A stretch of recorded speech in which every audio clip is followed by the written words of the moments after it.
আমি একটা নিউজ দেখলাম। এই নিউজে বলল হাসু আপা নাকি পদত্যাগ করছে শুধুমাত্র লাশের মিছিল থামানোর জন্য। সে নাকি চাইলে ক্ষমতায় থাকতে পারত।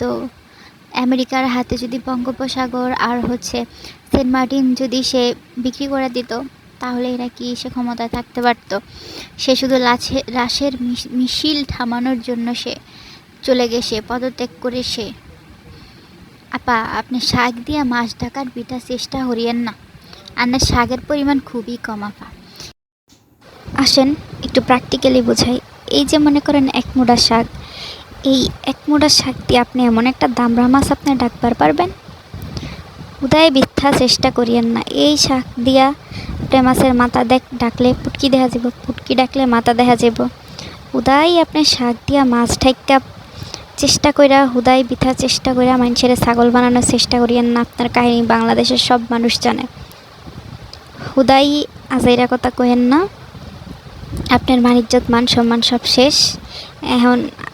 আর দেশে এখানের কথা চিন্তাও করেন না। আপনার লাল নীল কইচা মানুষের দেখা হয়ে গেছে, মানুষের আকাশে উড়াইছে, একদম লাল কালারটা দিয়েও স্বাধীনতা উদযাপন করছে। হরিয়ান না ওই দেখাইলাম।